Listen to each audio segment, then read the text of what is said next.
Turning the tide toward a victory. Jacob Reed. Tucker Olshevy. Ladies and gentlemen, the museum is now closing. Please exit the building and thank you for visiting the National D-Day Museum. Are they gone? Yeah, I think so. Sir, do you have a light? Sure, Buck. Here you go. You know, I was just thinking about D-Day and our time with the 101st Airborne. You know, Easy Company was a part of history. Yes, sir. It was the first time the United States used the 101st Airborne Forces during World War II. It was where U.S. paratroopers could drop behind enemy lines, destroying important targets and taking key cities which ensured our success. We were significant turning the tide toward a victory.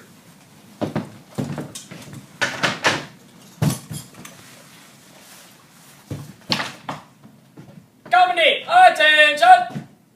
At ease. Alright, men, listen up. We're going to have one last briefing prior to invasion. Lieutenant Winters? Men, this invasion will begin with the largest parachute drop ever attempted in warfare. The 101st Airborne's mission is to drop in the vicinity of St. Mary du Mont and seize 4 causeways behind Utah Beach on the Continent Peninsula. The estuary of the Dew River divides 2 beachheads codenamed Utah here and Omaha here. Seaborne infantry will hit these beaches in force in a date and time to be specified. H-hour D-Day. Our objective, men, is to take the town of Carentan, thus linking Utah and Omaha into one continuous beachhead. Each trooper will learn this operation by heart. Know his and every outfit's mission to the detail. Yes, trooper. When it's time for you to know when we're dropping, we'll let you know. Until then, study those sand tables, maps, and reconnaissance photos until you can draw a map of the area by heart. We will drop behind the Atlantic Wall 5 hours before the 4th Infantry Division lands at Utah Beach. Between our assembly area and the battalion's objective, there's a German garrison right here in this area of St. Mary du Mont. Easy Company will destroy that garrison.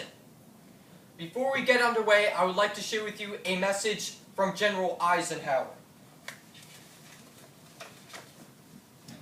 You are about to embark upon a great crusade, towards which you have striven these many months.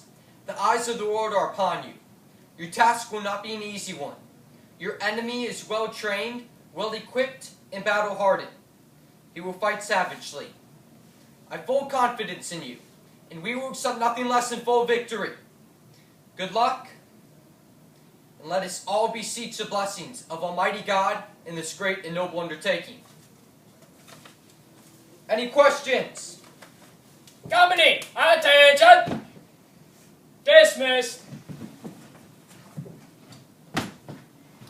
The German guns we've been hearing have been spotted in the field down the road to Brecourt Manor.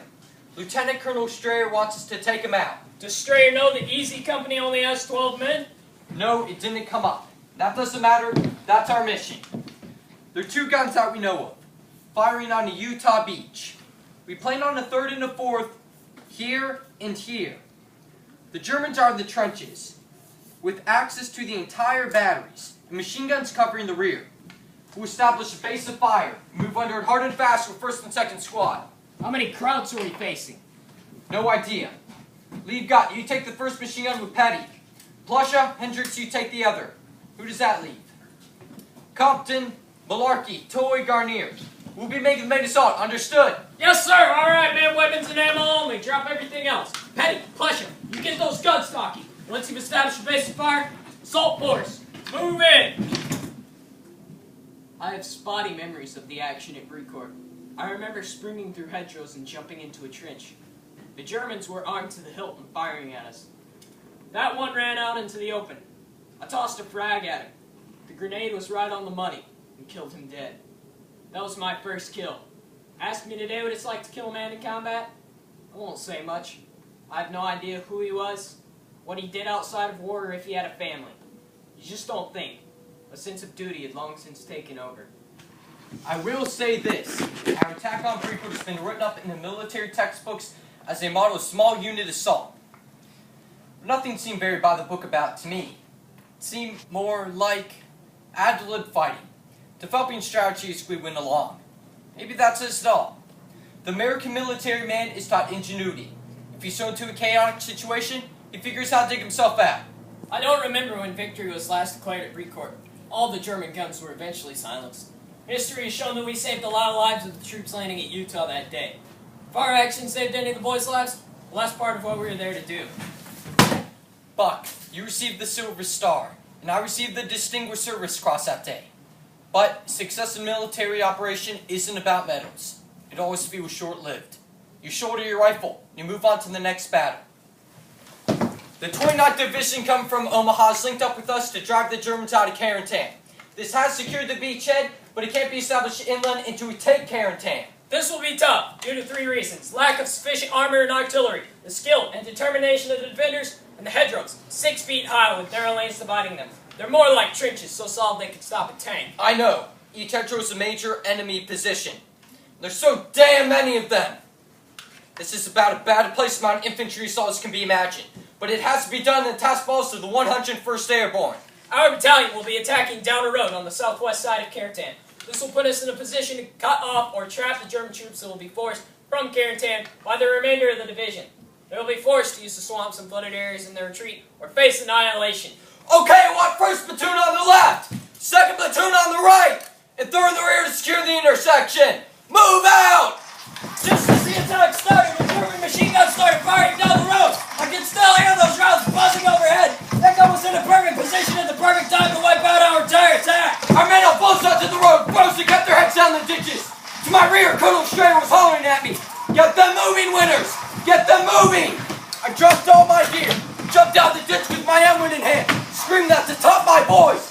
Get going! You have no cover here! Go! Go! I'll never forget the surprise and fear of those faces looking up at me. Well, that did it. No man in the company had ever seen you shout before. It was so out of character, we moved down as one man and started to clear houses on both sides of the intersection. By 0700, we had the intersection under control. By tossing grenades and killing the machine gun crew that had been firing steadily since our attack had begun. In taking the intersection east, the company had sustained 10 casualties. Next, we began to pursue the retreating Germans. They had established a defense on high grounds west of Carentan. They had excellent fields of fire and heavy hedgerows for protection. Under fire, the 506 was committed to the right-hand side of the road. Our mission was to anchor the railroad track just ran alongside the flooded area. At 0530, all hell broke loose as we prepared our final attack to push Germans from the outskirts of Carentan. Both sides opened up with artillery. There was a hail of light going in both directions. Under that intense fire, our sister company broke loose and ran without permission from battalion headquarters. D Company then also retreated. EC Company was now loaded on the front line. We held fast.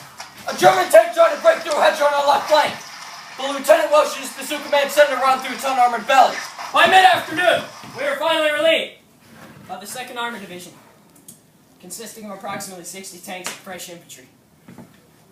What a sight it was to see those tanks pouring it on the Germans. EC Company was in the Battle of Carentan on June 13th. The toughest fight of the war. EC Company had jumped into Normandy on June 6th and was pulled out of the line on June 29th. The 506 had taken the heaviest casualties of any regiment in the campaign, at about 50%. For the 101st, the Battle of Carentan was the last action of the Normandy campaign. They were gradually pulled back to a camp north of Utah, to be evacuated back to England. Seeing that beachhead for the first time, the vast armada ships in every direction as far as the eye can see, seeing the American flag on the beach, left me feeling weak in the knees. For a few moments brought tears to my eyes. I've never looked at our flag since without that memory in mind. It's like you said, war does not make men great, but it does bring out the greatness in good men.